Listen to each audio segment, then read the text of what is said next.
Have you ever been dismissed so completely that someone bet their reputation you'd fail? A janitor thinks he can fix this. Victoria Sterling's voice dripped with disgust as she gestured toward the sparking engine. Her diamond bracelet caught the boardroom lights as she dramatically covered her nose. God, you even smell like motor oil. Jamal Washington froze in the doorway, trash bags still clutched in his calloused hands. 20 executives stared at him like he was an unwelcome stray dog. Victoria stood up, her red Louboutin heels clicking against the marble floors. She walked to Jamal, close enough that he could smell her expensive perfume mixed with contempt. Here's a deal, maintenance boy. Fix this $2 million engine that MIT engineers couldn't repair, and I'll marry you right here. She snapped her fingers inches from his face. When you fail, and you will, security will escort you out. Permanently. The room fell silent. $50 million in contracts hung on this broken machine. Tech vanguard industries rose from Silicon Valley's concrete jungle like a glass monument to innovation. The 40-story tower housed America's most promising autonomous vehicle company, where billion-dollar dreams took shape in sterile laboratories and boardrooms that smelled of leather and ambition. Victoria Sterling had built this empire with ruthless precision. At 38, she commanded respect through fear. Her blonde hair was always pulled into a perfect bun. Her suits were tailored to intimidate. The tech world called her a visionary.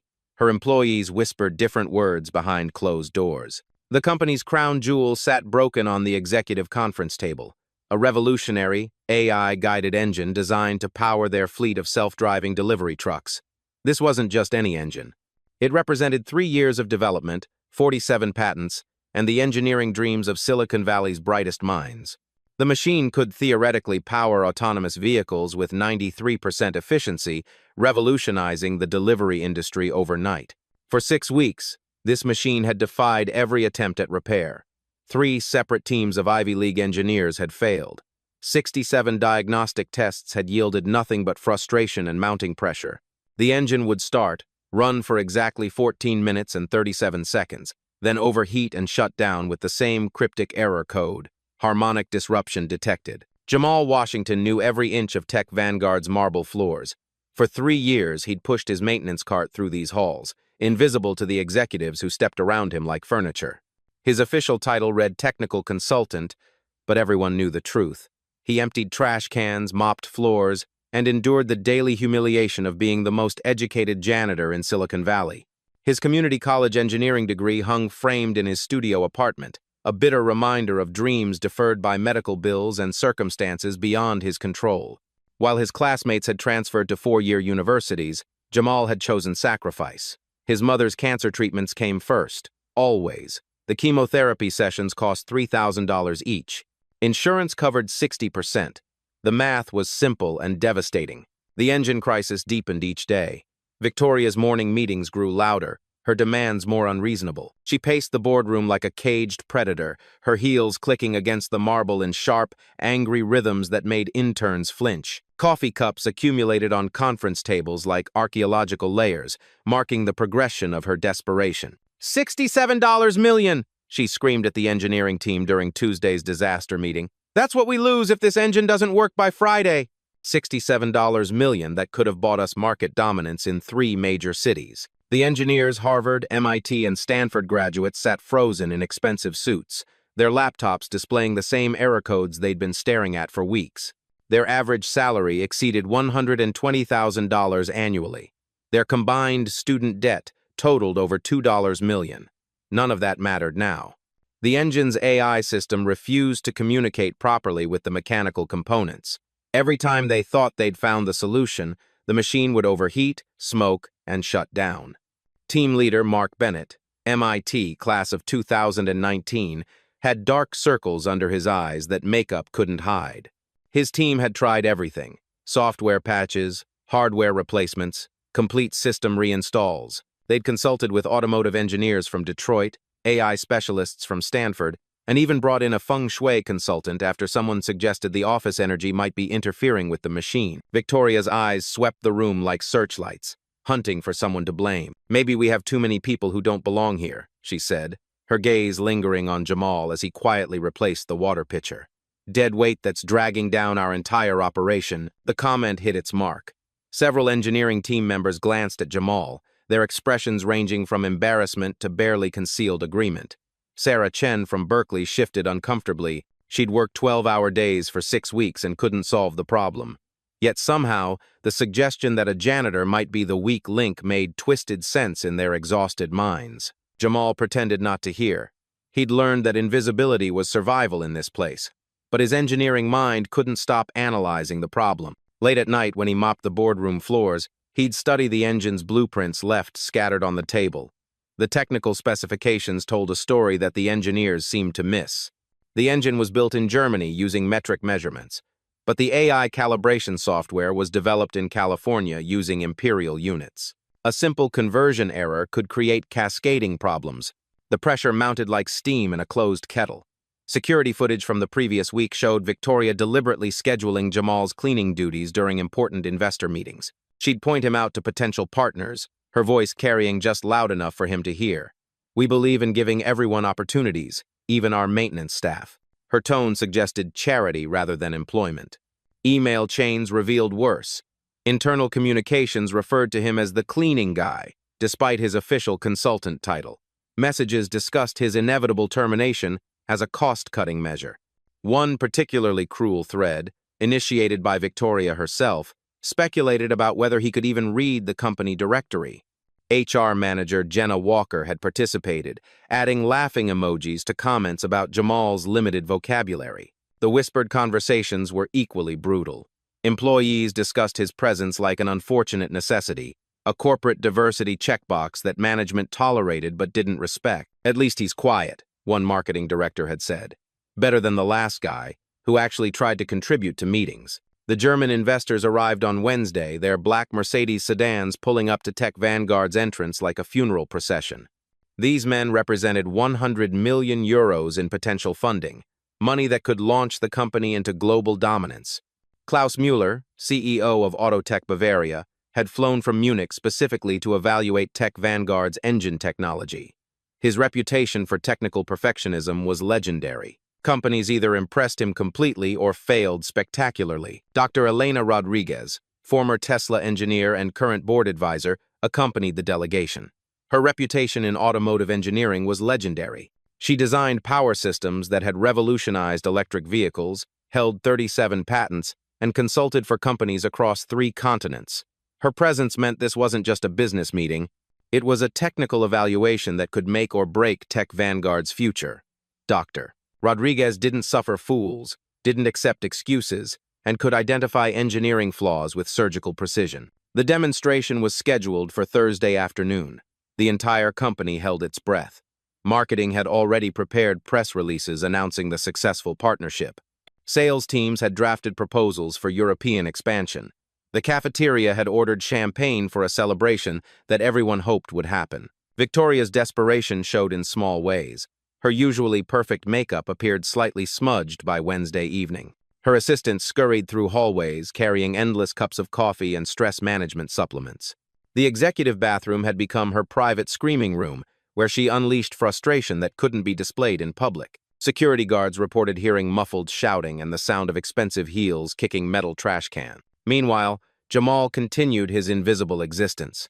He watched engineers work 16-hour shifts, consuming energy drinks, and making increasingly wild theories about the engine's problems.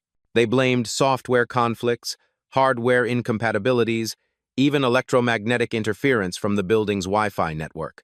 One desperate engineer suggested that the office's feng shui might be disrupting the machine's electronic harmony. But Jamal heard something they didn't. During his late-night cleaning sessions, when the office fell silent, he'd pause near the engine room. The machine made subtle vibrations and frequency patterns that reminded him of his grandfather's garage in Detroit. Every engine has its own voice, Samuel Washington had taught him. You just have to know how to listen. This engine's voice sounded strained, like it was fighting against itself. Thursday morning brought chaos. The final diagnostic test had failed spectacularly, filling the boardroom with smoke and triggering the fire suppression system. Engineers stood dripping wet, their expensive laptops ruined, their reputations hanging by threads thinner than spider silk. The smell of burnt electronics mixed with chemical fire suppressant created an atmosphere of defeat that permeated the entire floor. Klaus Mueller watched the disaster unfold with Germanic stoicism, his expression revealing nothing. Dr. Rodriguez took detailed notes, her pen moving in sharp, precise strokes. The other German investors exchanged glances that suggested their private jets might be departing earlier than planned. Victoria convened an emergency all-hands meeting. 200 employees packed into the main auditorium, their faces reflecting various stages of panic and resignation. The German investors sat in the front row, their expressions unreadable behind designer glasses. Jamal stood in the back near the emergency exits, invisible as always. "Ladies and gentlemen," Victoria began, her voice steady despite the trembling in her hands. "We face our greatest challenge. Our revolutionary engine, the heart of our autonomous vehicle system, remains non-operational. Our engineering teams have exhausted conventional solutions." She paused, letting the weight of failure settle on the room like dust. "Effective immediately, we will begin cost reduction measures. Non-essential personnel will be terminated, starting with positions that don't directly contribute to solving this crisis." The room fell silent except for the whisper of air conditioning and muffled sobs from the back rows. Victoria's gaze swept across faces, hunting for someone to sacrifice to the corporate gods. Her eyes lingered on Jamal with predatory interest. That's when Jamal made his mistake. He raised his hand. "Ma'am." His voice carried clearly through the microphone-enhanced acoustics. "I think the problem might be in the harmonic frequency calibration, not the software integration." 200 heads turned toward him like sunflowers following light. The German investors leaned forward with sudden interest. Dr. Rodriguez raised an eyebrow, her expression shifting from boredom to curiosity. Victoria's face transformed. Surprise gave way to rage, then to something far more dangerous: opportunity. But what Victoria didn't know about Jamal would change everything. The real story was just beginning. Detroit, 1995. The auto industry was bleeding jobs like a wounded giant, but Samuel Washington's garage on 8 Mile Road still hummed with purpose. At 72, he moved with the deliberate grace of a master craftsman, his weathered hands reading engines like sacred texts. One 2-year-old Jamal pressed his face against the garage window, watching his grandfather work magic on a broken Mustang. The engine had been declared dead by 3 other mechanics, but Samuel saw something they missed. His fingers traced the engine block with the tenderness of a doctor examining a patient. "Come here, boy," Samuel called without looking up. "Time you learned something useful."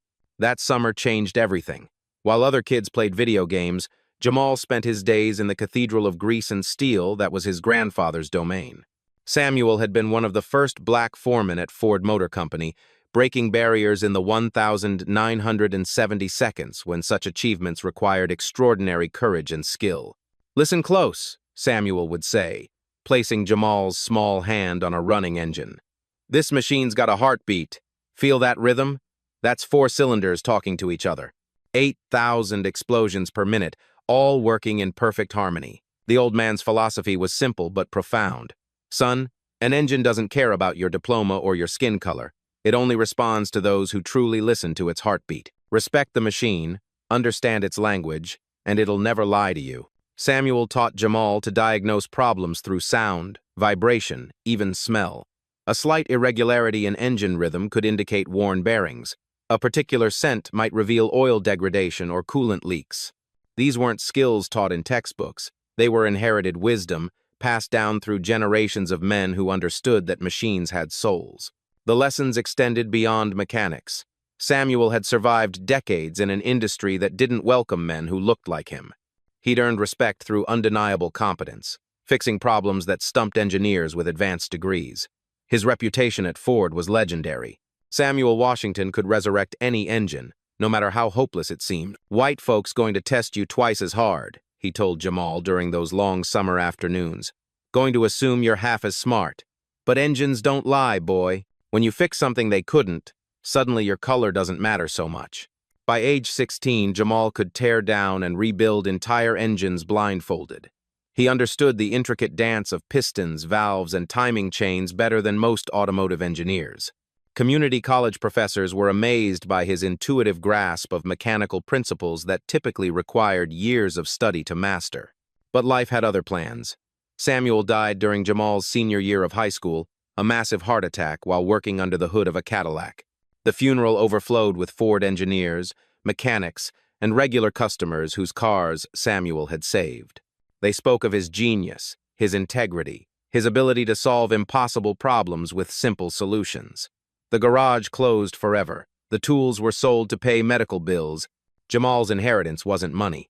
It was knowledge, instinct, and a philosophy that would sustain him through decades of being underestimated. When Jamal's mother, Denise, was diagnosed with stage 3 breast cancer during his sophomore year of community college, the choice was clear. Transferring to a 4-year university meant student loans, living expenses, and time away from home.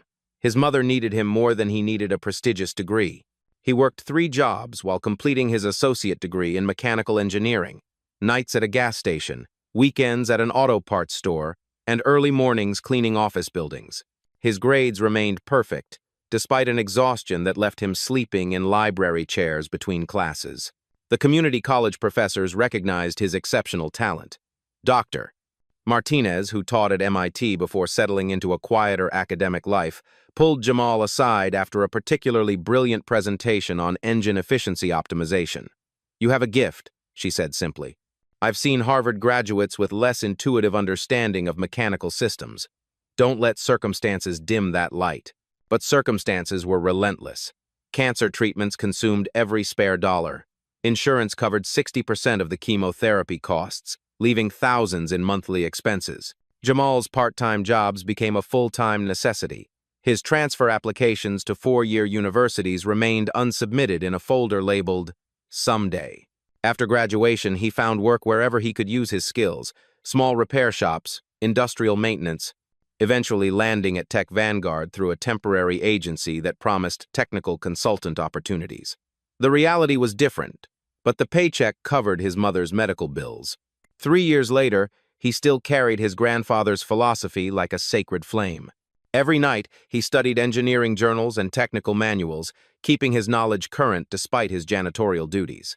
Online courses in automotive engineering, AI systems integration, and advanced diagnostics filled his free hour. His studio apartment was crammed with textbooks, technical journals, and salvaged engine parts he studied like archaeological artifacts. Samuel's voice echoed in his mind during the darkest moments. "The engine doesn't care about your circumstances, boy. It just wants someone who understands its language." Standing in Tech Vanguard's auditorium, facing 200 skeptical faces and Victoria's predatory smile, Jamal felt his grandfather's presence like a warm hand on his shoulder. The broken engine wasn't different from that Mustang in 1995. It just needed someone who could hear its true voice. The real test was about to begin. The auditorium fell into a silence so complete that the building's ventilation system sounded like rushing wind. Victoria Sterling stood frozen at the podium, her manicured fingers gripping the microphone stand until her knuckles turned white. She hadn't expected this moment. A janitor challenging her in front of investors who could make or break her company's future. Klaus Mueller leaned forward in his front row seat, his steel-gray eyes fixed on Jamal with the intensity of a hawk spotting prey. Beside him, Dr. Elena Rodriguez set down her coffee cup with deliberate precision, her legendary engineering instincts suddenly alert. The other German investors whispered in rapid, harsh consonants that cut through the tension like scattered glass. Victoria's mind raced through possibilities. She could dismiss Jamal's comment, maintain her authority, and proceed with the termination announcement. But something in Klaus Mueller's expression stopped her. The German industrialist was studying Jamal with the same focus he'd reserved for a promising prototype. This wasn't the time for quick dismissals. A cruel smile spread across Victoria's lips as a better idea crystallized. Why simply fire him when she could destroy him publicly? Make an example that would terrify every employee into absolute compliance while entertaining her German guests with American corporate theater. "Well, well," she said, her voice amplified through the auditorium's sound system. "Our maintenance consultant has an opinion about advanced engineering." The word maintenance dripped with venom that made several employees cringe visibly. She stepped away from the podium, her red Louboutin heels clicking against the stage's polished wood. "Jamal Washington, isn't it? The man who empties our trash cans and mops our floors thinks he understands what 67 MIT and Harvard graduates couldn't solve." Nervous laughter rippled through the audience. Employees shifted uncomfortably in their seats, caught between horror and fascination. This was a corporate blood sport, and everyone knew it. Dr. Rodriguez pulled out her leather notebook, uncapping an expensive fountain pen. In her 40 years of engineering, she'd witnessed countless moments when breakthrough solutions emerged from unexpected sources. Her mentor at Stanford had taught her never to dismiss insights based on their origin. Genius, he'd said, wore many disguises. Since you're so confident, Victoria continued, her voice rising with theatrical flair, here's your chance to prove it. Fix our $2 million engine that stumped our best engineers for 6 weeks. Do it in front of everyone. Our board, our investors, our entire company. She gestured toward the German delegation like a game show host presenting prizes. These gentlemen represent €100 million in potential funding. They came to see American innovation at work. Let's give them a show they'll never forget. Klaus Mueller's expression remained unreadable, but his assistant was already typing notes on a tablet. Whatever happened next would be documented, analyzed, and reported back to Munich. American corporate culture was apparently more entertaining than anticipated. Victoria's voice dropped to a whisper that the microphone caught and amplified throughout the auditorium. Here are the stakes, Jamal. You have exactly 2 hours to diagnose and repair what our MIT-trained engineers couldn't fix in 6 weeks. If you succeed, which we both know you won't, I'll personally promote you to senior engineering consultant with a salary that matches your inflated ego. The auditorium buzzed with shocked murmurs. Senior engineering consultant positions paid 6 figures and came with stock options. It was an absurd offer for someone whose current job description included emptying wastebaskets. But when you fail, Victoria continued, her smile sharp enough to draw blood, you're not just fired, you're banned from this building permanently. Security will escort you out, and I'll personally ensure that every tech company in Silicon Valley knows about your spectacular failure. She snapped her fingers, and 2 security guards materialized at the auditorium side doors like summoned demons. Their presence wasn't subtle. This was intimidation theater, designed to terrify anyone else who might consider challenging authority. Dr. Rodriguez stood up suddenly, her movement commanding attention throughout the room. At 62, Elena Rodriguez commanded respect that transcended corporate hierarchies. Her work at Tesla had revolutionized electric vehicle powertrains. Her consulting firm counted every major automotive manufacturer as clients. When she spoke, engineers listened. I'll serve as technical witness, she announced, her voice carrying the authority of someone who'd never been questioned about engineering matters. This test requires neutral oversight to ensure fairness and accuracy. Victoria's smile flickered momentarily. She hadn't anticipated this development. Dr. Rodriguez's involvement legitimized the challenge, transforming it from corporate humiliation into a formal technical evaluation. Klaus Mueller nodded approvingly. Excellent. Herr Washington, you have our complete attention. His English was precise, carrying the weight of industrial authority that had built the German engineering reputation.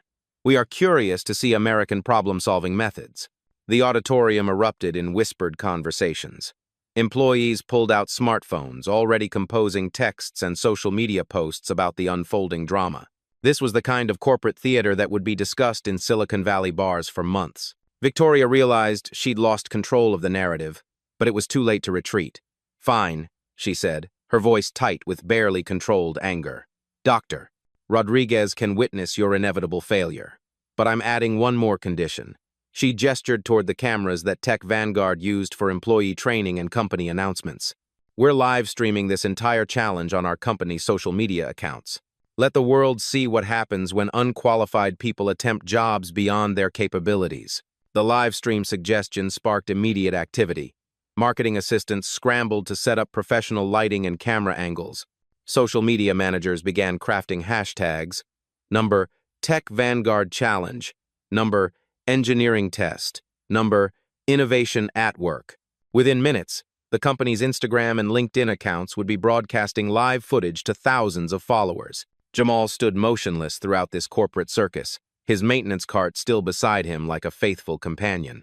His calloused hands remained steady, despite the earthquake of attention focused on his every breath. This was the moment Samuel Washington had prepared him for, not through specific training, but through a lifetime of understanding that engines responded to competence, regardless of credentials. Dr. Rodriguez walked down the auditorium aisle, her heels making confident sounds against the polished concrete. She stopped directly in front of Jamal, studying his face with the intensity of someone who'd spent decades evaluating technical talent. "Young man," she said quietly, her voice meant only for his ears, "are you absolutely certain you want to proceed?" This isn't just about fixing an engine. Your entire future is at stake. Jamal met her gaze steadily. Ma'am, I've been listening to engines my whole life. This one's been trying to tell us what's wrong. We just haven't been hearing it correctly. Dr. Rodriguez nodded slowly. Something in his eyes reminded her of the young engineers she'd mentored at Tesla. That combination of knowledge, intuition, and quiet confidence that separated true talent from mere education. Very well, she said, loud enough for the microphones to capture. Let's see what you can do. The challenge was officially accepted. 2 hours to prove or destroy a lifetime of hidden expertise. The engine waited in the boardroom like a mechanical judge. Its silent testimony was about to determine one man's destiny. The crowd began moving toward the executive floor, smartphones recording every step of this unprecedented corporate drama. The executive boardroom transformed into an amphitheater of judgment. 200 employees pressed against the glass walls, their faces creating a mosaic of anticipation and doubt. The German investors arranged themselves in executive leather chairs like a tribunal, Klaus Müller checking his platinum watch with Germanic precision. Dr. Rodriguez positioned herself beside the engine with the authority of someone who'd witnessed countless moments of engineering truth. The broken engine dominated the conference table like a technological altar. Chrome and steel components caught the LED lighting, creating shadows that seemed to pulse with mechanical possibility. Diagnostic equipment surrounded the machine, laptops displaying endless error codes, oscilloscopes tracing electromagnetic signatures, and temperature sensors monitoring thermal patterns that had confounded engineers for 6 weeks. Victoria Sterling stood near the floor-to-ceiling windows, her silhouette framed against the Silicon Valley skyline. Her smartphone live-streamed the scene to Tech Vanguard's social media accounts, viewer numbers climbing rapidly as word spread through tech industry networks. The comments section filled with predictions, mostly favoring spectacular failure. Jamal approached the engine slowly, his maintenance uniform a stark contrast to the expensive suits surrounding him. The crowd's whispers died as he placed both hands flat against the engine block, closing his eyes with the reverence of a musician tuning a precious instrument. The first 30 seconds stretched like hours. Employees exchanged skeptical glances. A few engineering team members smirked, already composing resignation letters in case the company collapsed from this public relations disaster. But Dr. Rodriguez watched with growing interest as Jamal's expression changed from concentration to recognition. It's fighting itself, Jamal said suddenly, his voice carrying clearly through the boardroom's acoustics. The AI system is perfect, but it's trying to compensate for mechanical problems that shouldn't exist. He opened his eyes, looking directly at Klaus Müller. Sir, this engine was manufactured in Munich using metric specifications. Correct. But the AI calibration was programmed here in California. Klaus Müller's eyebrows rose slightly. This is correct. Our precision is to hundredths of a millimeter. American programming typically uses imperial measurements. Victoria's confident expression flickered momentarily.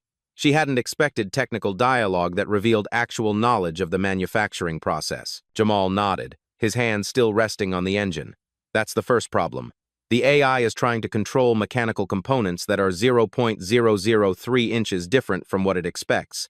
It's like trying to conduct an orchestra when every instrument is tuned to a slightly different key. May I start the engine? Jamal asked Dr. Rodriguez, who nodded with growing curiosity. The machine roared to life, filling the boardroom with the deep rumble of controlled explosions. But where others heard normal engine sounds, Jamal heard a conversation. His grandfather's voice echoed in his memory. Engines speak to those who know their language. Listen, he said, raising his voice over the mechanical symphony. At 2,800 revolutions per minute, there's a harmonic frequency mismatch. The pistons are hitting their optimal rhythm, but the AI sensors are reading vibrations that don't match the programmed parameters. He pointed to the diagnostic screen displaying incomprehensible data streams. Your engineers have been chasing software ghosts when the problem is mechanical harmony. The engine runs for exactly 14 minutes and 37 seconds before overheating because that's when the harmonic mismatch reaches critical resonance. Dr. Rodriguez stepped forward, her engineering instincts fully engaged. Explain the harmonic theory. Every engine has a natural frequency, Jamal said. The RPM range where all components work in perfect synchronization. This engine was designed to operate at 3,400 revolutions per minute for optimal efficiency, but the AI system was calibrated to expect imperial measurements. So, it's trying to maintain a different harmonic frequency than what the mechanical components can deliver. He gestured toward the oscilloscope, displaying wave patterns. See those irregular spikes at 14-minute intervals? That's the engine trying to find its natural rhythm while the AI forces it into an artificial pattern. Mark Bennett, the MIT-trained team leader, pushed through the crowd. That's impossible. We tested harmonic frequencies extensively during development. Jamal looked at him with respectful disagreement. You tested the frequencies that the AI was programmed to expect, but the actual mechanical components are singing a slightly different song. Klaus Mueller exchanged glances with his associates. This wasn't the rambling of an unqualified maintenance worker. This was sophisticated acoustic engineering analysis that addressed fundamental design integration issues. Jamal moved to the engine's technical documentation, spreading blueprints across the polished conference table. His finger traced specifications with the precision of someone who'd studied these documents during countless late-night cleaning sessions. The crankshaft was machined in Munich to 87.63 millimeters diameter, he said, pointing to German engineering specifications. But the AI calibration assumes 3.45 inches, which converts to 87.663 millimeters, mathematically identical, but mechanically different. Dr. Rodriguez leaned over the blueprints, her fountain pen following his calculations. Continue. Manufacturing tolerance in Germany allows plus or minus 0.001 millimeters. American tolerance typically allows plus or minus 0.005 inches, which is roughly 0.127 millimeters. The German components are manufactured to much tighter tolerances than the AI system expects.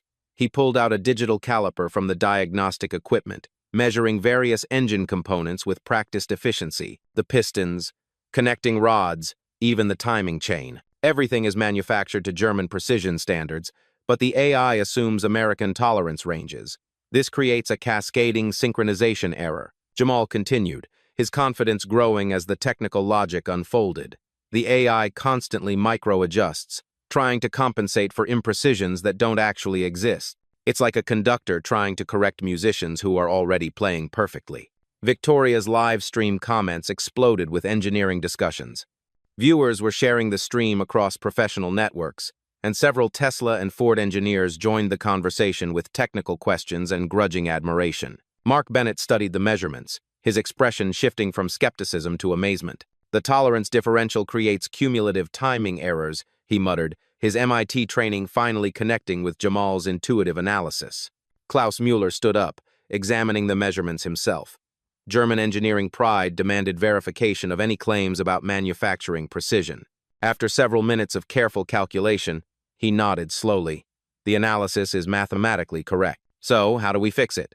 Dr. Rodriguez asked, her notebook filled with technical observations. Instead of proposing expensive software modifications or hardware replacements, Jamal walked to a storage cabinet containing spare parts. He selected what appeared to be a simple metal disc, roughly the size of a hockey puck, with carefully calculated perforations. A harmonic dampener, he explained, holding the component up for everyone to see. Instead of reprogramming the AI to match German tolerances or remanufacturing components to American specifications, we add this resonance buffer to bridge the frequency gap. Victoria's confident expression cracked completely. You're suggesting a $50 part can solve a problem that's cost us 6 weeks and millions in consulting fees. Sometimes the most elegant engineering solutions are the simplest, Jamal replied. The AI and the engine are both perfect. They just need a translator to help them communicate effectively. He began installing the dampener with movements that spoke of years of mechanical experience. His hands worked with the confident precision of someone who'd rebuilt countless engines in Detroit garages, community college workshops, and late-night apartment complex maintenance sessions. Dr. Rodriguez watched every movement with professional fascination. Where did you learn harmonic resonance engineering? My grandfather taught me that engines have souls, Jamal said, tightening the final connection. You can't fix a soul with software updates. You have to listen to what it's trying to tell you, then help it find its natural rhythm. The installation took 12 minutes. The dampener fit perfectly into existing mounting points, requiring no modifications to the original design. It was engineering elegance at its purest, solving complex problems through simple, intuitive solutions. Ready for testing, Jamal announced, stepping back from the engine. The boardroom fell silent. Klaus Mueller checked his watch again. 1 hour and 47 minutes had elapsed. If Jamal's analysis was correct, the engine should now operate flawlessly. If he was wrong, His career and reputation would be destroyed in the most public way possible. Dr. Rodriguez positioned herself at the diagnostic equipment, her experienced eyes ready to interpret every data stream and measurement. The German investors leaned forward with collective anticipation. Victoria's smartphone captured every moment for thousands of online viewers who'd become invested in this unlikely engineering drama. "Start the engine," Dr. Rodriguez commanded. The moment of truth had arrived. 67 previous attempts had failed. Could a maintenance worker with a community college degree succeed where MIT graduates had failed? The engine held its mechanical breath, ready to reveal its secrets to anyone who'd truly learned to listen to its voice. The ignition key turned, and destiny engaged with the sound of perfectly synchronized machinery, finding its natural rhythm for the first time in 6 weeks. The ignition key turned with a metallic click that echoed through the silent boardroom like a gunshot. 200 people held their breath as the engine awakened. Its initial rumble filled the space with mechanical thunder that seemed to shake the building's steel foundations. But something was different. Immediately, unmistakably different. The harsh, irregular knocking that had plagued the engine for 6 weeks was gone. In its place, a smooth purring emerged, the sound of 8 cylinders firing in perfect synchronization. Each combustion chamber contributed to a harmony that made Dr. Rodriguez's eyes widen with recognition. This was what automotive perfection sounded like. Jamal stood beside the engine, his hand resting lightly on the vibrating surface. Where once he'd felt the desperate struggle of components fighting against each other, now he sensed the calm confidence of machinery operating within its natural rhythm. The harmonic dampener had worked exactly as his grandfather's wisdom had predicted. The diagnostic screens exploded with green indicators for the first time in 42 days. Temperature readings stabilized in optimal ranges. Pressure sensors registered perfect compression across all cylinders. The AI system's error messages vanished, replaced by steady streams of operational data that made the engineering team gasp in collective amazement. "Mein Gott," Klaus Müller whispered, his German composure cracking as he stared at readings that his own Munich engineers had dreamed of achieving. The engine was operating at 97.3% efficiency, 3 percentage points higher than theoretical maximum performance. Dr. Rodriguez moved between diagnostic stations like a conductor reading sheet music, her trained eyes absorbing data that told an incredible story. Oil pressure is steady at optimal, engine temperature holding at 187 degrees Fahrenheit, harmonic frequency locked at 3,400 revolutions per minute with 0 deviation. She looked up at Jamal with something approaching reverence. "In 40 years of automotive engineering, I've never seen diagnostic readings this clean. Your grandfather would be proud." The real test came when Victoria, her face pale with growing realization, demanded the full operational challenge. "Fine, it's running. But can it actually power our autonomous vehicle systems under real-world conditions?" Through the boardroom's floor-to-ceiling windows, employees could see Tech Vanguard's prototype delivery truck parked in the courtyard below. The vehicle had sat motionless for weeks, its advanced navigation systems useless without a functioning power source. Jamal nodded toward the truck with quiet confidence. "Let's see what she can do." The engine's power flowed through transmission systems, electrical generators, and computerized networks with the smoothness of water finding its level. Dashboard lights illuminated in sequence as the autonomous vehicle's brain came online for the first time in 6 weeks. GPS systems activated. Radar sensors began scanning. Camera arrays focused with mechanical precision. The crowd pressed against the windows as the truck's headlights brightened, its electric systems drawing power from the perfectly synchronized engine. Slowly, almost ceremonially, the vehicle began to move. It backed out of its parking space with computer-controlled precision, navigated around landscaping obstacles, and executed a flawless parallel parking maneuver that drew spontaneous applause from the watching employees. For 37 minutes, the engine ran without a single irregularity. The dreaded 14-minute shutdown point passed without incident. 20 minutes beyond that, the systems continued operating with German engineering precision, powered by American innovation and guided by Detroit mechanical wisdom. Klaus Müller's assistant was typing furiously on her tablet, documenting performance metrics that exceeded every specification in their original investment proposal. The other German investors huddled in rapid conversation, their expressions shifting from skepticism to amazement to barely contained excitement about partnership possibilities. Victoria's live stream had attracted over 50,000 viewers.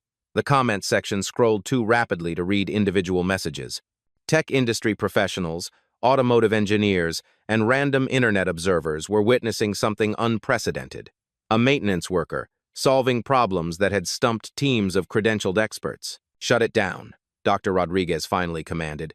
"We've seen enough." The engine settled into silence with the satisfied sigh of machinery that had finally found its purpose. The diagnostic screens maintained their green glow for several seconds before fading to standby mode. The autonomous truck returned to its parking space and powered down its systems with electronic contentment. The boardroom remained silent for long moments as the magnitude of what had just occurred settled into collective consciousness. 6 weeks of failure had been resolved in under 2 hours by someone whose official job description included emptying waste baskets. Dr. Rodriguez walked to Jamal, extending her hand with formal respect. That was extraordinary engineering intuition. Where others saw software problems, you heard mechanical poetry. Your solution was elegant, cost-effective, and brilliant. Klaus Muller approached next, his handshake firm with German approval. "Herr Washington, your diagnostic methodology impressed our entire delegation. This is the kind of innovative thinking that builds industrial partnerships." Victoria stood frozen near the windows, her smartphone still recording a live stream that had become her own professional obituary. The comments were no longer about Jamal's inevitable failure. They were celebrating his triumph and questioning her leadership judgment. The moment of truth had passed. What came next would determine whether justice was possible in corporate America and whether talent could triumph over prejudice when the stakes were measured in millions of dollars and hundreds of jobs. But first, the world needed to see what happened when the underestimated finally got their chance to prove what they'd always known about themselves. Dr. Rodriguez's voice cut through the boardroom silence with the authority of someone who'd never been questioned about engineering decisions. "Based on this demonstration, I'm making an immediate recommendation to the board." She turned to face Klaus Muller and the German investors, her words carrying the weight of 4 decades in automotive engineering. "Jamal Washington has demonstrated exceptional diagnostic capability and innovative problem-solving that exceeds anything I've witnessed from traditional engineering teams. His analysis was mathematically sound, his solution was elegant, and his execution was flawless." Klaus Muller nodded with Germanic precision. "Our delegation concurs completely. Herr Washington's methodology impressed our entire technical evaluation team." He paused, checking notes on his assistant's tablet. "We are prepared to increase our investment commitment by 20%, specifically contingent on Mr. Washington leading our European engine development program." The boardroom erupted in whispers. A 20% increase meant an additional 20 million euros funds that could transform Tech Vanguard from a promising startup into a global automotive power player. Furthermore, Dr. Rodriguez continued, her fountain pen poised over official documentation, "I'm bypassing normal promotion protocols to offer immediate advancement to senior engine diagnostics engineer, effective immediately. The salary adjustment will reflect market value for someone with demonstrated expertise in advanced harmonic engineering." Victoria's live stream comments exploded with celebration. Viewers were sharing the stream across professional networks, and several competing tech companies were already reaching out through social media with recruitment offers. The hashtag number Jamal Washington began trending as automotive engineers worldwide discussed the technical brilliance they'd just witnessed. Mark Bennett stepped forward from the MIT-trained engineering team, his expression a mixture of humility and professional respect. "Our entire team formally apologizes for overlooking your insights.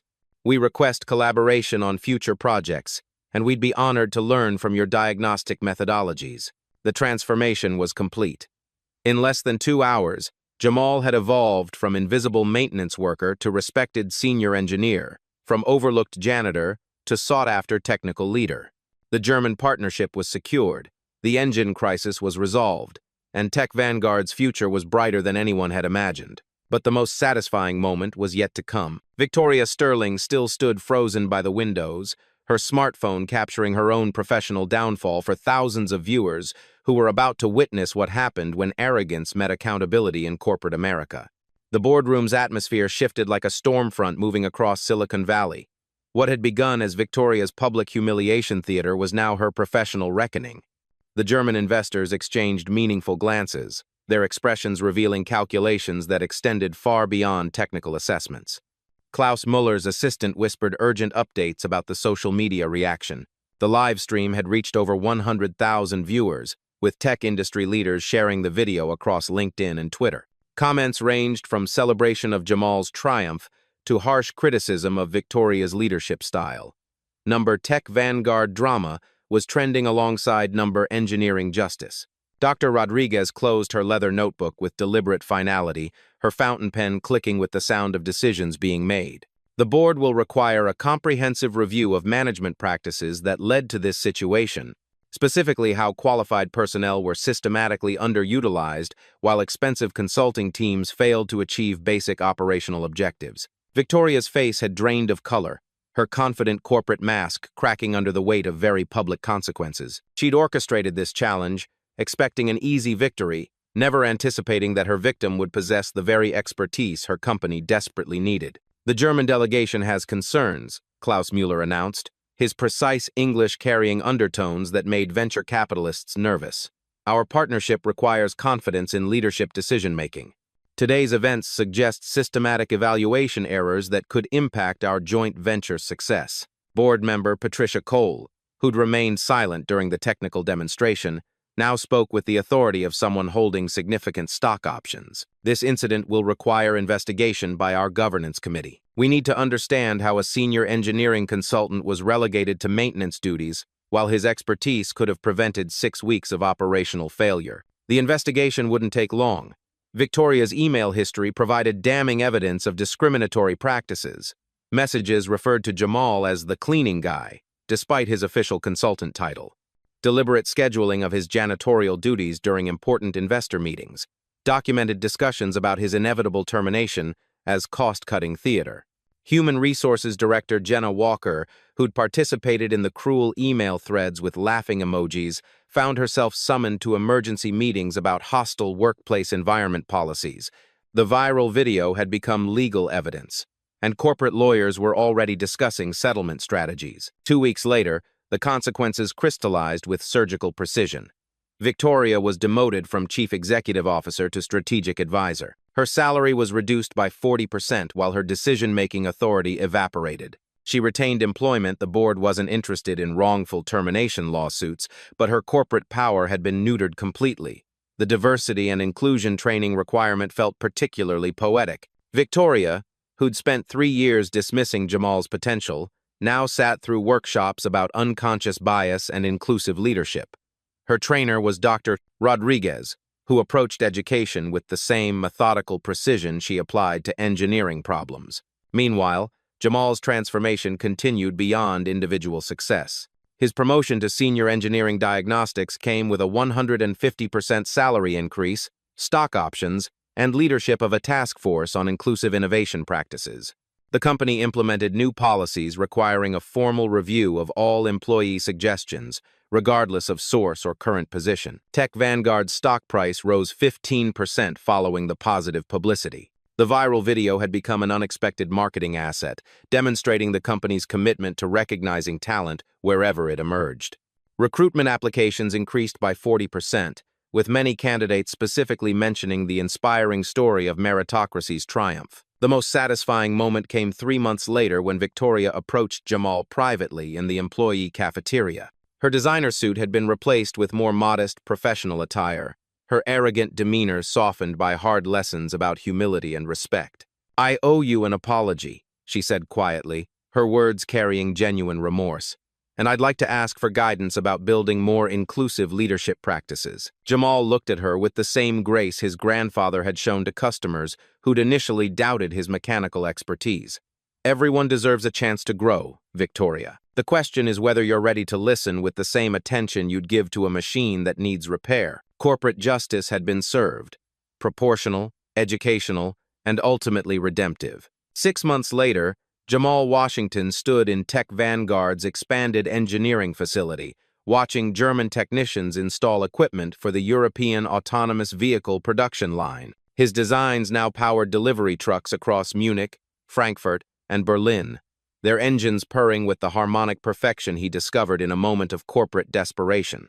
The framed community college diploma still hung in his apartment, but now it shared wall space with patents, industry awards, and a photograph of him shaking hands with Klaus Müller at the Munich Auto Show.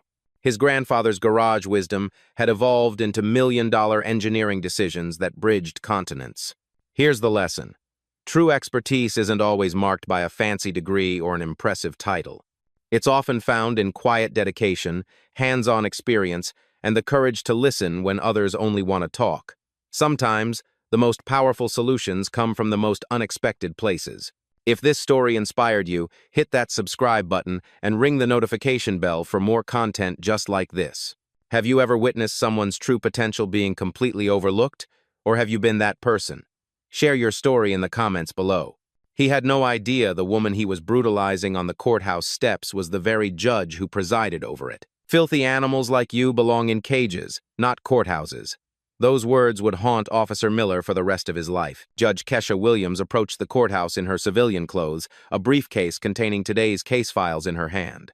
Another ghetto rat trying to sneak in. Miller blocked her path, sneering down at her with pure contempt. His open palm cracked against her face so hard her head snapped sideways. The expensive briefcase flew from her grip, legal documents scattering like confetti across the courthouse steps. Miller grabbed her by the throat, slamming her back against the stone wall. "Filthy animals like you belong in cages, not courthouses," he hissed. He twisted her arms behind her back, metal handcuffs biting into her wrists. Other officers gathered around, laughing and recording with their phone. Kesha's jaw throbbed, but her eyes stayed locked on the bronze nameplate above the courthouse entrance. The Honorable Judge K. Williams presiding. 20 feet away from her own courtroom, she was being brutalized by the very system she served. Have you ever seen instant karma this brutal? Inside the courthouse, Miller straightened his uniform and cleared his throat. He had done this dance many times before. Spin the story, control the narrative, make himself the hero. The system always believed cops over criminals, especially when those criminals looked like her. "Your Honor," Miller began, his voice steady and practiced. "I was conducting routine security protocols when I encountered a suspicious individual attempting to breach courthouse security." He gestured toward Kesha, now sitting in handcuffs at the defendant's table, a purple bruise blooming across her left cheek. The defendant was acting erratically, refusing to provide identification, and became increasingly agitated when asked to comply with standard security procedures. The temporary judge, Judge Peterson, a pale, thin man in his 60s, nodded approvingly. "And what exactly did you observe, Officer Miller?" "Well, sir, she was dressed inappropriately for court proceedings, carrying what appeared to be stolen legal documents." Miller's eyes gleamed as he warmed to his fabrication. "When I approached to investigate, she became verbally aggressive, using profanity and making threats." From the gallery, 2 other officers, Davis and Baker, exchanged knowing looks. They had heard Miller tell similar stories dozens of times, different faces, same script. "She kept screaming about being someone important," Miller continued, his voice dripping with disdain. "These people always claim to be lawyers, judges, senators, anything to avoid accountability." "I've seen this playbook before, Your Honor." Judge Peterson leaned forward, clearly engaged. "Did she attempt to flee or resist arrest?" "Absolutely. The defendant became physically combative when I attempted to place her in protective custody. I was forced to use the minimum necessary force to ensure public safety." Miller's hand trembled almost imperceptibly as he spoke, the only crack in his polished performance. The courthouse stenographer's fingers flew across her machine, capturing every lie for posterity. In the back row, a young law clerk frowned, something nagging at her memory. "Officer Davis," the prosecutor called. "Can you corroborate Officer Miller's testimony?" Davis stood, his uniform pressed to perfection. "Yes, ma'am. I witnessed the entire incident. The defendant was clearly attempting to circumvent security protocols. Officer Miller handled the situation with remarkable professionalism." "And the alleged assault?" Judge Peterson inquired. Miller's jaw tightened. "Your Honor, I used only the force necessary to subdue an aggressive individual who was threatening courthouse security. The defendant's injuries, if any, resulted from her own resistance to lawful commands." He pulled out his phone, swiping to a video that conveniently started mid-confrontation. "I have partial footage here, though unfortunately my body cam malfunctioned this morning." The lie rolled off his tongue like honey. "How convenient," Kesha murmured, speaking for the first time. "I'm sorry?" Judge Peterson raised an eyebrow. "Nothing, Your Honor," she replied calmly, though her eyes blazed with controlled fury. Miller continued his performance. What we're seeing here is a classic case of someone playing the victim card after being caught breaking the law. She was trespassing on government property, carrying suspicious documents, and when confronted with her criminal behavior, she immediately claimed discrimination. The prosecutor, a middle-aged woman named Sarah Jennings, nodded sympathetically. Officer Miller, in your 15 years of service, have you encountered similar situations? Unfortunately, yes. There's a pattern here. Certain individuals believe they're above the law, that rules don't apply to them. They use accusations of racism to deflect from their own criminal behavior. Miller's voice rose with righteous indignation. It's honestly insulting to the real victims of discrimination. Several people in the gallery, mostly white courthouse employees, nodded in agreement. They had heard similar stories on the news, seen similar narratives play out on social media. It felt familiar, comfortable even. The defendant claims she was going to work. Miller made air quotes mockingly, but she couldn't provide any employment verification, any identification, or any legitimate reason for being in a restricted area of the courthouse. Baker, the third officer, stepped forward. If I may add, Your Honor, the defendant was carrying what appeared to be confidential legal documents. We suspect she may have been involved in some kind of identity theft or fraud scheme. Judge Peterson looked intrigued. Fraud scheme? Yes, sir. Miller jumped back in, sensing momentum.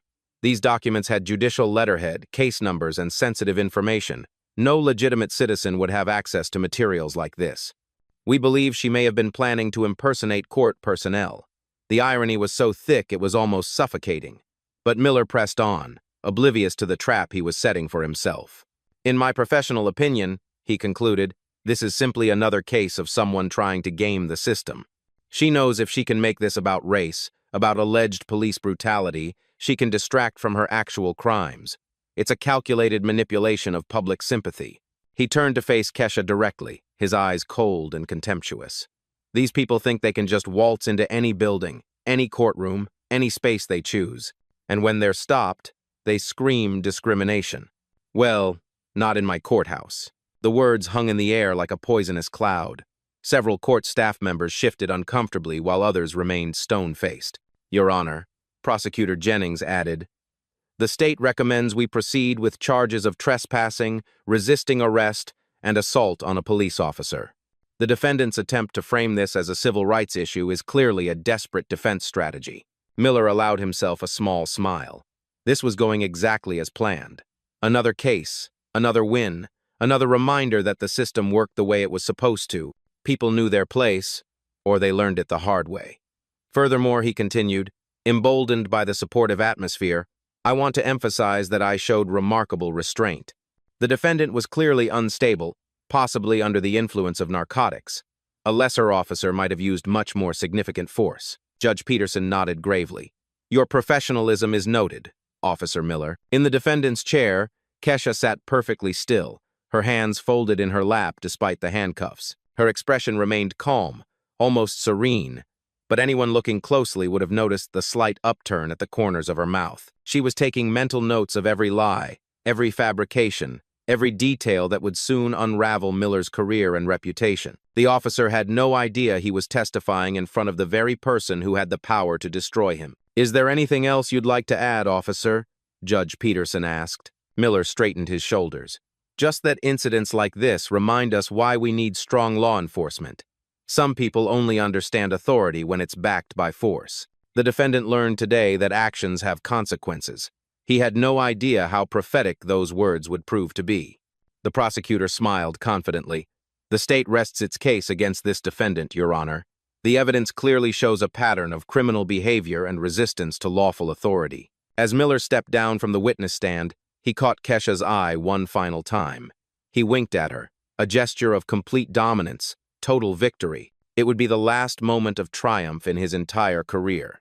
The defendant may now present her statement, Judge Peterson announced, his tone suggesting this would be a mere formality before sentencing. Kesha Williams rose slowly from her chair, the handcuffs clinking softly as she moved. Despite the purple bruise on her cheek and the disheveled state of her clothes, she carried herself with an unmistakable dignity that made several people in the courtroom shift uncomfortably. Thank you, Your Honor. Her voice was clear, controlled, and carried an authority that seemed to fill the entire room. I appreciate the opportunity to address these allegations. Judge Peterson blinked. Something in her tone was unexpected professional, in a way that didn't match the narrative he'd been presented. First, I want to clarify several factual inaccuracies in Officer Miller's testimony. Kesha's eyes swept the courtroom methodically, landing on each person who had supported the officer's lies. According to his statement, I was trespassing on government property. However, I was walking on a public sidewalk approaching the main entrance of this courthouse at approximately 8:47 a.m. She turned slightly, addressing Judge Peterson directly. Your Honor, I'm sure you're familiar with the Supreme Court ruling in Hague v. Committee for Industrial Organization, which clearly establishes that public sidewalks adjacent to government buildings are traditional public forums where citizens have a constitutional right to be present. The stenographer's fingers paused mid-stroke. The prosecutor frowned. This wasn't the rambling, emotional outburst they'd expected from someone facing serious charges. Furthermore, Kesha continued, Officer Miller testified that I was carrying suspicious documents and suggested I was involved in identity theft.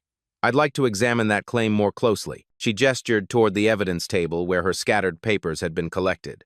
Those documents are indeed authentic legal materials. Specifically, they include pending case files, judicial memoranda, and administrative correspondence, all of which I have legitimate access to in my professional capacity. Professional capacity, Judge Peterson interrupted. And what exactly is your profession, miss? Kesha paused, a slight smile playing at the corners of her mouth. Williams, Judge Williams. And I think we'll get to my professional background shortly, Your Honor. Miller felt a chill run down his spine. Something was very wrong with this picture. Your Honor, if I may continue, Kesha said, her voice taking on the cadence of someone completely comfortable in a courtroom setting. Officer Miller also testified that I became verbally aggressive and used profanity. I'd like to address that claim by invoking my Fifth Amendment right to remain silent regarding any statements I may have made during the alleged incident. She paused, letting that sink in. However, I will note that any statements I did make were in direct response to being physically assaulted without provocation, warning, or legal justification. The young law clerk in the back row sat up straighter. Something about this woman's voice, her mannerisms, seemed familiar. Now, regarding the officer's claim that his body cam malfunctioned, Kesha continued, and now there was steel in her voice. Your Honor, I'm sure you're aware of the federal rules of evidence, particularly Rule 106, which allows for the introduction of summaries of voluminous records. I have reason to believe that comprehensive video and audio evidence of this morning's incident exists and will be made available to this court. Judge Peterson leaned forward. What kind of evidence are you referring to? Your Honor, this courthouse has extensive security camera coverage, including high-definition cameras positioned at 15-foot intervals along the main approach. Additionally, the county maintains automatic backup systems for all officer body cam footage, regardless of claimed equipment malfunctions. The color drained from Miller's face. He had forgotten about the courthouse security cameras in his rush to control the narrative. I would like to formally request, Kesha continued, that this court issue a preservation order for all electronic surveillance data from this morning between 8:45 and 9:05 a.m., including but not limited to courthouse security footage, body cam backup files, and any mobile phone recordings that may have been made by officers present at the scene. Prosecutor Jennings stood abruptly. Objection, Your Honor. The defendant cannot simply make evidentiary demands without proper legal representation. Kesha turned to face the prosecutor with a look that made the woman take an involuntary step backward. Your Honor, pro se defendants have the constitutional right to present evidence in their own defense under the Sixth Amendment. Additionally, Brady v. and Maryland establishes the prosecution's obligation to preserve potentially exculpatory evidence. The silence in the courtroom was deafening. This was not how these cases usually went. Judge Peterson cleared his throat. Miss Williams, you seem unusually familiar with legal procedure. Do you have formal legal training? I have some experience with the judicial system, Your Honor. Kesha's response was carefully neutral, but her eyes gleamed with something that looked almost like amusement. She walked as much as the handcuffs would allow to the evidence table and gestured toward her scattered belongings. Your Honor, I'd also like to address Officer Miller's characterization of my presence here as suspicious or unauthorized.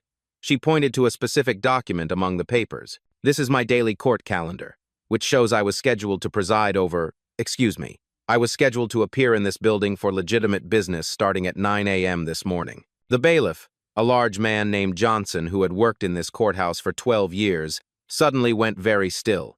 He was staring at Kesha with growing recognition and horror. Officer Miller testified that I claimed to be someone important, Kesha continued. I'd like to clarify that I never made any such claim during our encounter. However, I did attempt to show him my identification, which he refused to examine before initiating his assault. She paused, surveying the courtroom. Your Honor, I have in my possession, despite Officer Miller's violent interference, documentation that will conclusively establish both my identity and my legitimate reason for being at this courthouse this morning. Judge Peterson was beginning to look distinctly uncomfortable. What kind of documentation? Kesha reached carefully into her jacket pocket, moving slowly to avoid startling anyone. My judicial parking pass, issued by this courthouse's administrative office. My building access card, programmed with my judicial chamber's entry code, and my official identification. The bailiff, Johnson, suddenly stood up, his face pale as he recognized the woman he'd seen every day for the past 3 years. Your Honor, Kesha said quietly, I believe there's been a significant misunderstanding about who exactly Officer Miller assaulted this morning. She held up a leather credential wallet, and even from across the room, the gold judicial seal was clearly visible. Perhaps we should recess so that proper identifications can be verified, she suggested, her voice carrying the unmistakable tone of someone who was used to giving orders in courtrooms, not taking them. Judge Peterson stared at the credential wallet, then at Kesha's face, then at the bailiff, who was nodding grimly. Court will recess for 15 minutes, he said hoarsely. As the gavel fell, Miller felt his world beginning to crumble around him. Whatever game he thought he was playing, he was beginning to realize he might not understand the rules at all. During the 15-minute recess, the courthouse buzzed with nervous energy. In a small holding room adjacent to the courtroom, Kesha sat calmly while Bailiff Johnson fumbled with his keys, his hands shaking as the reality of the situation hit him. Judge Williams, he whispered, his voice thick with horror. Jesus Christ, Judge Williams, I am so sorry. I didn't recognize you in civilian clothes, and when they brought you in like that, it's all right, Johnson, Kesha replied softly. You weren't part of this, but I need you to do something for me. Anything, Your Honor. Anything at all. I need you to go to my chambers quietly and bring me my judicial robes, the black ones with the gold trim. And Johnson, she looked him directly in the eye, bring my gavel, too. The engraved one from my swearing-in ceremony. Johnson nodded vigorously and hurried out, leaving Kesha alone with her thoughts. She closed her eyes and took a deep breath, centering herself the way she had learned to do during her 23 years on the bench. This morning, she had been Judge Kesha Williams, respected jurist, protector of constitutional rights, guardian of justice. In the span of 15 minutes, she had been transformed into a victim, a defendant, a woman in handcuffs facing trumped-up charges. But now, it was time to reclaim what was hers. Her phone, confiscated during the arrest but now returned, buzzed with missed calls and messages. Her clerk, Emily Davis, had sent increasingly frantic texts. Judge Williams, where are you? The Peterson hearing is in 30 minutes. Your Honor, the attorneys are here asking about delays. Judge Williams, please call me back. There are rumors that something happened. Kesha typed back quickly. Tell the Peterson attorneys we'll reschedule. Something more important has come up. Clear my afternoon calendar. She scrolled through her contacts until she found the number she was looking for. Chief Judge Elizabeth Reed, the administrative head of the entire judicial district. Elizabeth, it's Kesha. Kesha, thank God. We heard there was some kind of incident. Are you all right? I've been better. Elizabeth, I need you to do something for me, and I need you to do it without asking questions right now. Of course, whatever you need. I need you to contact the courthouse security office and tell them to immediately preserve and copy all surveillance footage from this morning between 8:45 and 9:15 a.m. All cameras, all angles. And Elizabeth, make sure there are multiple copies stored in different locations. There was a pause. Kesha, what exactly happened this morning? A police officer named Miller just spent an hour testifying under oath about how he heroically subdued a dangerous criminal who was trespassing on courthouse property. Kesha's voice was steady, but there was an edge to it that Chief Judge Reed had never heard before. And the dangerous criminal was me, Elizabeth, on my way to work. He didn't just arrest me. He assaulted me in front of this courthouse, called me a filthy animal, and told me I belonged in a cage. The silence on the other end of the line stretched for nearly 30 seconds. Jesus Christ, Kesha. What do you need? Should I call the FBI? The Attorney General's office? Not yet. Right now, I need those surveillance recordings secured, and I need you to make some phone calls. I want every case Officer Miller has testified in over the past 5 years pulled and reviewed, every single one. Consider it done. But Kesha, you can't handle this case yourself. There's a conflict of interest. And Elizabeth, in about 10 minutes, I'm going to walk back into that courtroom wearing my judicial robes. Officer Miller is going to learn exactly who he assaulted this morning and, more importantly, who has the power to ensure he faces the consequences of his actions. Johnson returned, carrying a garment bag and a small wooden box. Your robes, Your Honor, and your gavel. Kesha stood and unzipped the garment bag, revealing the flowing black judicial robes that had been her armor for over 2 decades. As she slipped them on, she felt the transformation begin. The fabric settled on her shoulders like a mantle of authority. Each fold was a reminder of the power she wielded, the oaths she had taken, the justice she was sworn to protect. She opened the wooden box and lifted out her ceremonial gavel, its weight familiar and comforting in her hand. Engraved on its handle were the words, "Justice is blind, but she sees all." "Johnson," she said, adjusting her robes, "when we return to that courtroom, I want you to announce me properly." "Yes, Your Honor. How would you like to be announced?" Kesha Williams straightened to her full height, every inch the federal judge she had been for the past 23 years. The Honorable Judge Kesha Williams, presiding. She looked at herself in the small mirror on the wall. The bruise on her cheek was still visible, but now it served a different purpose. It wasn't just evidence of Miller's brutality. It was a symbol of how far the system had fallen and how completely it was about to be restored. When court resumes, Officer Miller will learn what justice really means. "All rise!" Johnson's voice boomed through the courtroom with an authority that made everyone snap to attention. But what happened next would be seared into their memories forever. Court is now in session. The Honorable Judge Kesha Williams, presiding. The words hit the courtroom like a thunderbolt. Officer Miller, who had been leaning casually against the prosecutor's table, went rigid. Judge Peterson, still seated in what he now realized was not his chair, turned pale as death. The prosecutor's mouth fell open. Kesha Williams entered through the judge's chamber door, wearing her full judicial robes, the gold trim catching the overhead lights. She moved with the measured pace of someone who had walked this path thousands of times before. In her right hand, she carried her ceremonial gavel. The silence was absolute. Not a single person dared to breathe. She took her place behind the bench, her bench, and sat down slowly, deliberately. Her eyes swept the courtroom, taking in every shocked face, every dropped jaw, every person who was finally beginning to understand the magnitude of what had just happened. "Officer Miller," she said quietly, her voice carrying the full weight of judicial authority. "You may remain standing." Miller looked like he was about to vomit. His face had gone from red to white to green in the span of 30 seconds. "Your Honor," Judge Peterson stammered, rising from his chair. We didn't, I mean to say," Judge Peterson, Kesha interrupted, her tone crisp but not unkind. "Thank you for managing my courtroom during my unexpected delay. You may return to your own docket. I'll handle this matter from here." Peterson practically ran from the courtroom, his robes billowing behind him like he was being chased by demons. Kesha turned her attention back to Miller, who was now visibly shaking. "Officer Miller, approximately 2 hours ago, you testified under oath in this courtroom. Do you recall your testimony?" Miller couldn't form words. "Let me refresh your memory," Kesha continued. "You stated, and I quote, 'These people always claim to be lawyers, judges, senators, anything to avoid accountability.' Do you remember saying that?" Miller nodded weakly. "You also stated that I was, quote, 'another entitled activist looking for a payday,' and that you had seen, quote, 'this playbook before.' Is that accurate?" The courtroom was so quiet that the hum of the air conditioning sounded like a roar. And perhaps most memorably, Kesha's voice grew colder. "You stated that people like me need to learn that, quote, 'actions have consequences.' Do you recall that particular piece of wisdom?"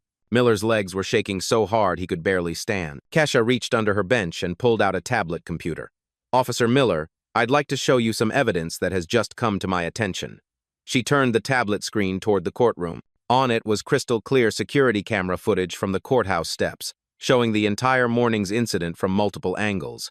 This is footage from courthouse security camera number 7, which has an unobstructed view of the main entrance. Her finger touched the screen, starting the video. The courtroom watched in horror as the events unfolded on screen. There was Kesha, walking calmly toward the courthouse in her civilian clothes. There was Miller, blocking her path. And then, another ghetto rat trying to sneak in. Miller's voice, clear as day, filled the courtroom through the tablet speakers. Several people gasped audibly. The video continued, showing Miller's unprovoked assault in vivid detail. The slap that snapped Kesha's head sideways, the brutal grab to her throat, the handcuffs. But the most damning moment was yet to come. Filthy animals like you belong in cages, not courthouses. Miller's own words, spoken with such venom and hatred, echoed through his courtroom. Several jurors in other cases who had been waiting in the gallery stood up and walked out in disgust. "Officer Miller," Kesha said, pausing the video, "do you see any verbal aggression from the defendant in this footage? Any profanity? Any threats?" Miller remained silent, his career disintegrating before his eyes. "Now," Kesha continued, "let's examine your claim that your body cam malfunctioned." She swiped to a new video file. "This is backup footage from your own body cam, automatically uploaded to the county's cloud storage system every 60 seconds, a system you apparently forgot existed." The new video began playing, and Miller's voice filled the courtroom again, but this time, it was even worse. This was the complete, unedited version. "Look at this uppity bee, thinking she can just walk into my courthouse." Miller's voice snarled through the speakers. "These people need to learn their place. Time to teach another lesson." The prosecutor, Sarah Jennings, was frantically gathering her papers, trying to distance herself from the catastrophe unfolding before her. But Kesha wasn't finished. "Officer Davis, Officer Baker," she called out. "You both testified under oath that Officer Miller handled the situation with remarkable professionalism. Would you like to revise those statements?" Both officers were already edging toward the exit. "And here," Kesha said, advancing the video to show Miller's assault from his own body cam perspective, "we can see the moment when Officer Miller committed felony assault against a federal judge." She let those words hang in the air for a moment. Federal judge. Miller's knees buckled. He grabbed onto the prosecutor's table to keep from falling. "But wait," Kesha said, her voice taking on an almost conversational tone. "There's more." She pulled up a new file on her tablet. "This is audio from Officer Baker's body cam, which was apparently functioning perfectly this morning." A new voice filled the courtroom. Baker's voice, speaking to Davis while Miller was assaulting Kesha. "Dude's really going off on this one. Think she's actually somebody important like she keeps saying?" Davis's voice responded, "Nah, man. Look at her. Miller knows what he's doing.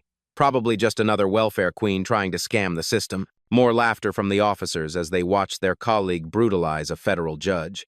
The few remaining spectators in the gallery were staring at Miller with undisguised revulsion. "Officer Miller," Kesha said, setting down her tablet. "You asked me earlier if I had any employment verification. Well, I do." She gestured to the judicial seal mounted on the wall behind her bench, then to her nameplate, then to the oil painting of her that hung in the courthouse lobby. "I've been the presiding judge of this courthouse for 23 years, Officer Miller. Every case you've ever testified in, every warrant you've ever requested, every search you've ever conducted in this jurisdiction has been under my authority." Miller finally found his voice, though it came out as barely a whisper. "Your Honor, I didn't know." "You didn't know," Kesha repeated slowly. "You didn't know because you didn't bother to look. You saw a black woman, and you made assumptions. You saw someone you thought was powerless, and you decided to abuse that power." She leaned forward slightly. "But Officer Miller, there's something else you didn't know." The courtroom held its breath. "For the past 6 months, I've been conducting an investigation into patterns of misconduct and racial bias in this police department, working directly with the FBI's Civil Rights Division." Miller's face went completely white. "This morning's incident wasn't random, Officer Miller.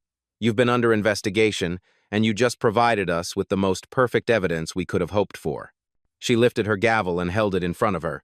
"Officer Miller, you said actions have consequences. You were right about that. Court will recess while I consider the appropriate charges." The gavel came down with a sound like thunder. Miller collapsed into a chair, his career, his reputation, and quite possibly his freedom now hanging by a thread. When court resumed 20 minutes later, the atmosphere had completely transformed. Word had spread throughout the courthouse like wildfire. Lawyers, clerks, bailiffs, and court reporters had quietly filed into the gallery, drawn by whispers of the most spectacular courtroom reversal in the building's history. Miller sat slumped in what was now clearly the defendant's chair. His uniform was wrinkled, his face ashen. His attorney, A nervous public defender named Daniel Evans, who had been hastily summoned, kept shooting worried glances at his client. Judge Kesha Williams returned to her bench with the same measured dignity she had displayed thousands of times before, but now every eye in the room saw her differently. This wasn't just any judge. This was the woman who had been brutally assaulted by the man now trembling before her bench. "Officer Miller," she began, her voice carrying the full weight of 23 years of judicial authority. "Before we proceed with the serious criminal charges you now face, I believe this court and everyone present deserves to understand exactly who you assaulted this morning." She stood, moving around the bench to address the packed courtroom directly. "My name is Judge Kesha Williams. I have served as the presiding judge of this courthouse for 23 years. I was appointed to this position by Governor Richardson in 2001, and I was confirmed by the state Senate with a unanimous vote." Her voice grew stronger with each word. "I graduated magna cum laude from Harvard Law School, where I was editor of the Harvard Law Review. Before my appointment to the bench, I served for 8 years as a federal prosecutor in the Civil Rights Division of the Department of Justice." Miller's attorney was frantically scribbling notes, probably calculating how many years his client was facing. "During my tenure as a federal prosecutor, I specialized in cases involving police misconduct, civil rights violations, and institutional racism. I successfully prosecuted 47 cases against law enforcement officers who abused their authority." She paused, letting that number sink in. "In my 23 years on this bench, I have presided over more than 15,000 cases. I have sentenced hundreds of defendants, from petty thieves to murderers. I have seen every type of criminal behavior, every excuse, every justification." Judge Williams walked closer to where Miller sat, cowering. "But in all my years of service, Officer Miller, I have never, not once, encountered such a perfect example of everything that is wrong with policing in America." The packed courtroom was silent, except for the sound of Miller's labored breathing. "You see, Officer Miller, when you called me a ghetto rat and a filthy animal, when you told me I belonged in a cage, when you slammed me against the wall of my own courthouse, you weren't just assaulting a random citizen." She returned to her position behind the bench. "You were assaulting the person who has dedicated her entire career to ensuring that officers like you are held accountable for their actions." Judge Williams opened a thick file that had been placed on her bench. "This file contains detailed records of every case you've testified in over the past 5 years. 43 cases, Officer Miller. 43 times you've stood in my courtroom and sworn to tell the truth." She flipped through several pages. 28 of those cases involved defendants who were people of color. In 26 of those cases, you were the arresting officer. And in every single one, Officer Miller, you described the defendants using remarkably similar language to what you used with me this morning." Miller's face had gone from white to gray. "Acting erratically, refusing to comply, becoming aggressive, threatening officer safety. The same words, the same narrative, the same lies, over and over again." Judge Williams closed the file with a sharp snap. "But here's what you didn't know, Officer Miller. For the past 6 months, I've been working with the FBI's Civil Rights Division, the State Attorney General's Office, and the Department of Justice to investigate systemic patterns of racial bias and misconduct in this police department." The public defender stopped writing and simply stared at his client with something approaching pity. "Your name, Officer Miller, appears on a federal watch list. You have been under surveillance. Your communications have been monitored. Your arrest patterns have been analyzed." She leaned forward slightly. "And this morning, Officer Miller, you provided us with the most perfect, unambiguous, undeniable evidence of criminal civil rights violations that any prosecutor could hope for." Judge Williams lifted her gavel. "You assaulted a federal judge while she was performing her official duties. You did so based explicitly on racial animus, as evidenced by your own recorded statements. You then committed perjury when you lied under oath about the circumstances of that assault."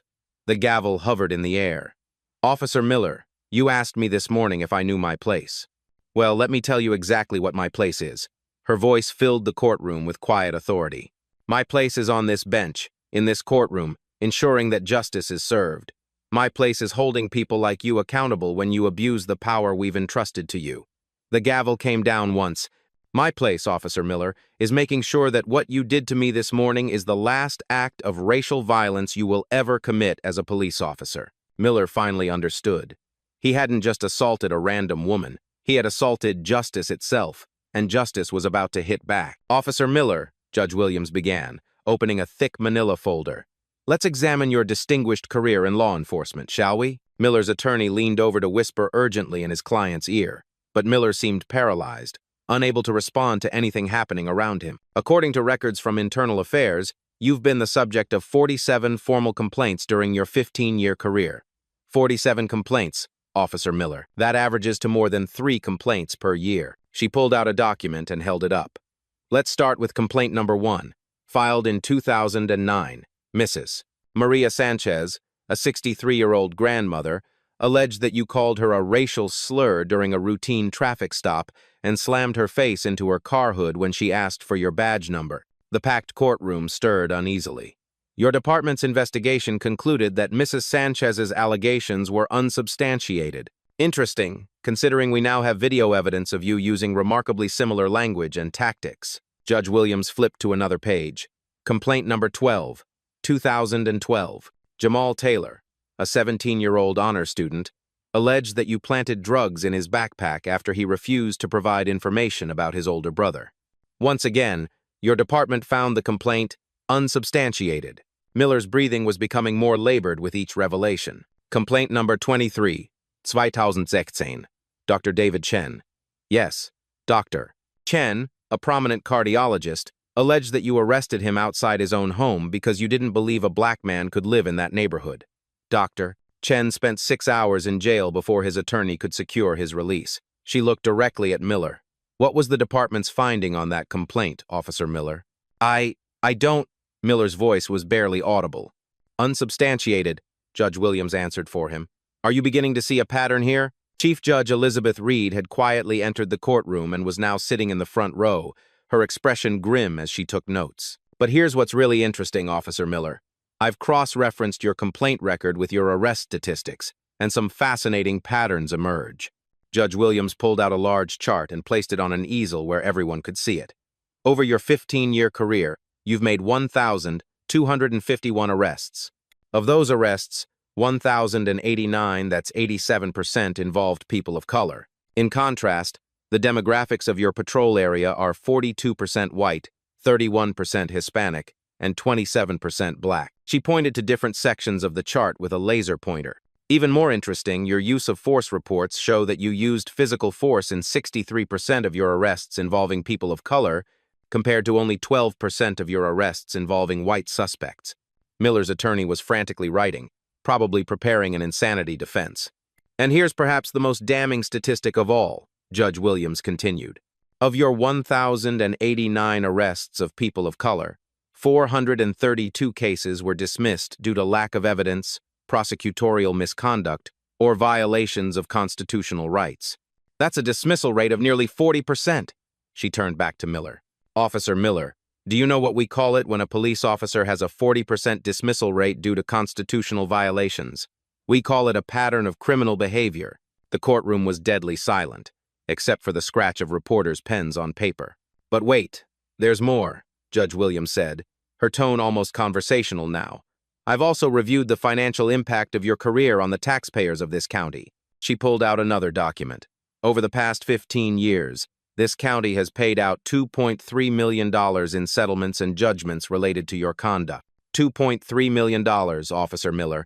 That's more than some small town's entire annual budgets. Miller finally found his voice, though it came out as a croak. Your Honor, I was just doing my job. Your job? Judge Williams interrupted. Officer Miller, let me read you the oath you took when you became a police officer. She pulled out an official document and read aloud. I solemnly swear to support and defend the Constitution of the United States and the state constitution, to bear true faith and allegiance to the same, and to faithfully and impartially discharge the duties of my office according to the best of my ability.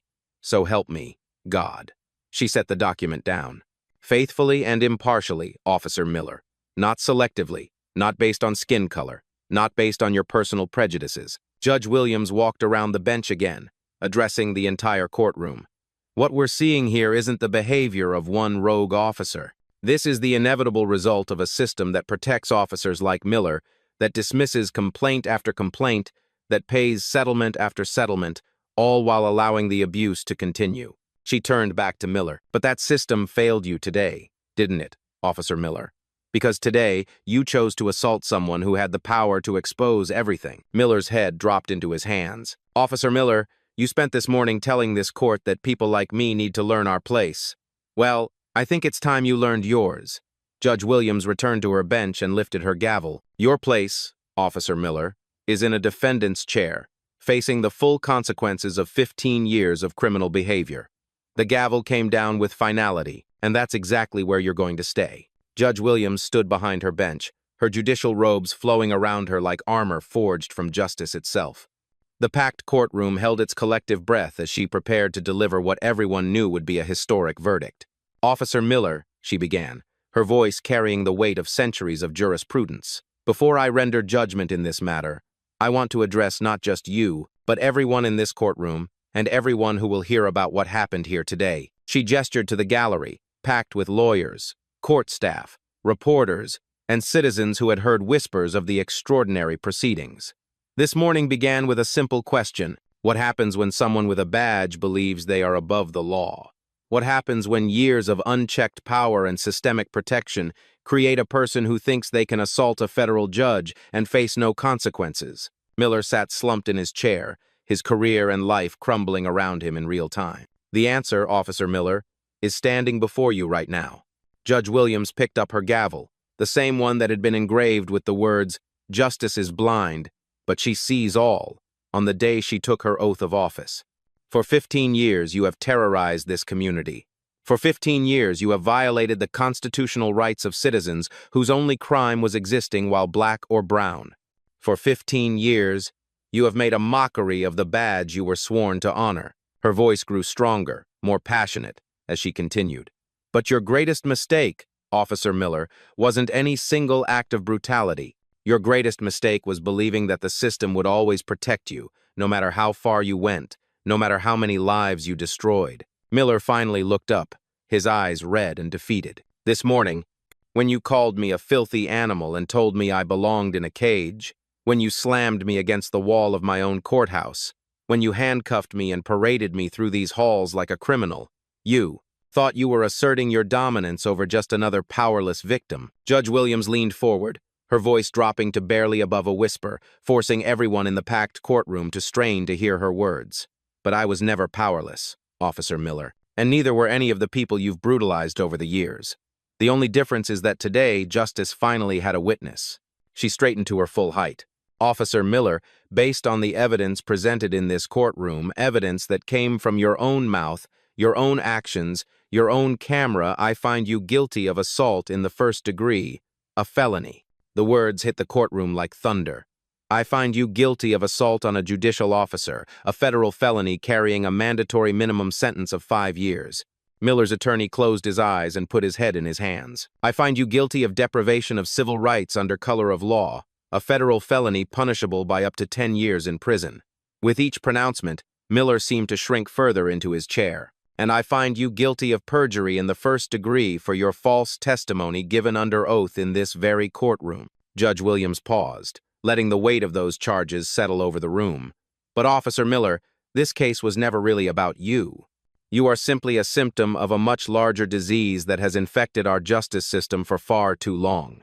She turned to address the packed gallery.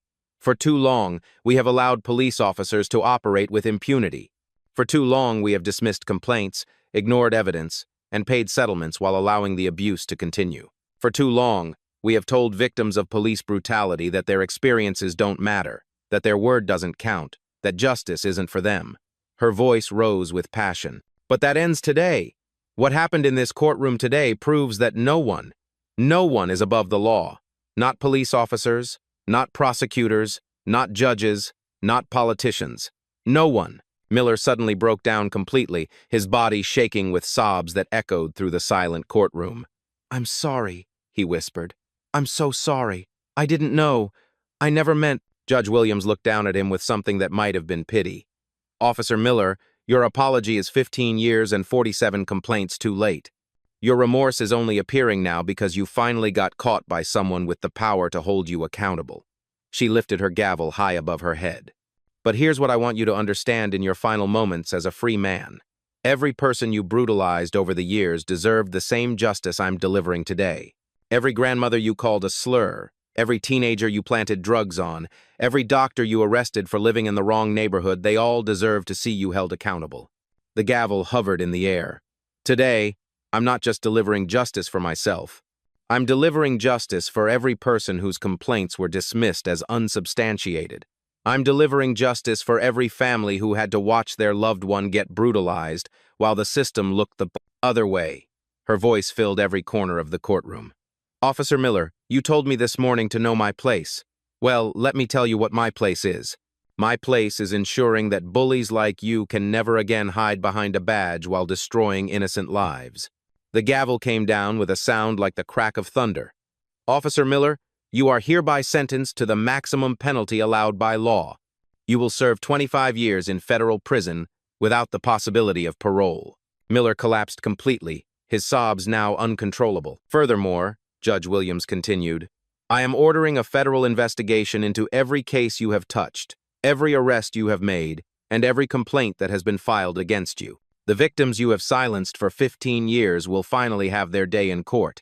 She set down her gavel and looked out over the packed courtroom. Let this be a message to every police officer, every prosecutor, every official who thinks they can abuse their power without consequences. Justice may be blind, but she sees everything. And eventually, she comes for everyone. The courtroom erupted in applause that lasted for 5 full minutes. Justice had finally been served. 6 months later, the ripple effects of that historic morning continued to transform the entire justice system. Officer Miller was serving his 25-year sentence in federal prison, where his fellow inmates had learned about his crimes through news coverage. His badge, his pension, his freedom, all gone. The man who once terrorized an entire community now spent his days in protective custody, finally understanding what it felt like to be powerless. But Miller's downfall was just the beginning. The federal investigation Judge Williams ordered uncovered a web of corruption that reached deep into the police department's command structure. 12 officers were terminated. 4 supervisors were criminally charged. The entire department was placed under federal oversight.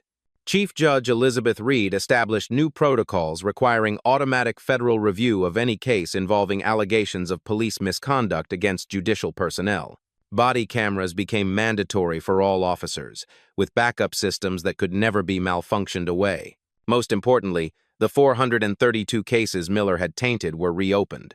Dozens of wrongfully convicted defendants were released from prison. Hundreds more had their charges dropped or sentences reduced. The county paid out an additional $8.7 million in compensation to Miller's victims' money that came directly from the police department's budget. Judge Williams herself became a national symbol of judicial integrity and courage. She was invited to speak at law schools across the country, sharing the story of how one moment of violence revealed decades of systematic abuse. Her message was always the same: justice delayed is justice denied, but justice delivered is justice for all.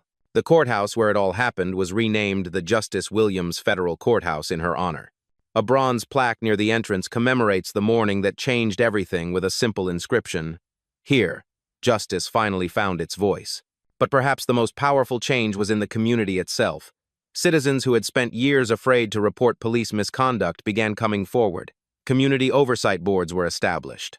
Police training programs were completely overhauled, with Judge Williams personally designing curricula on constitutional rights and unconscious bias. The young law clerk who had witnessed the proceedings that day, inspired by Judge Williams's courage, decided to specialize in civil rights law. She now works for the ACLU, fighting similar battles in courtrooms across the nation. Davis and Baker, the officers who had supported Miller's lies, were terminated and faced federal charges for conspiracy and obstruction of justice. Their recorded laughter while watching a federal judge being brutalized became evidence in a case study taught at police academies nationwide as an example of institutional corruption. The video of Judge Williams delivering her verdict became the most watched courtroom footage in internet history, viewed more than 50 million times. Comments poured in from around the world from people who had experienced similar injustices but never seen accountability delivered so completely, so publicly, so perfectly. Today, Officer Miller sits in his prison cell, probably thinking about the moment he chose to assault a woman because he thought she was powerless. He thought he knew his place in the world. He thought he knew hers. He was wrong about both, because sometimes justice doesn't just wear a blindfold. Sometimes justice wears judicial robes. Sometimes, justice carries a gavel. And sometimes, when the moment is right, justice hits back. The most important lesson from this story is that courage is contagious. Judge Williams's stand wasn't just for herself. It was for every voiceless victim who came before her and gave a voice to those who would come after. It reminds us that no one is above the law and that one person, standing firm in their convictions, can ignite the change needed to reform a broken system. Share this story if you believe everyone deserves justice, regardless of who they are or what they look like. What part of Judge Williams's response was the most powerful to you? Let us know in the comments below, and hit that subscribe button, because stories of courage triumphing over corruption deserve to be heard.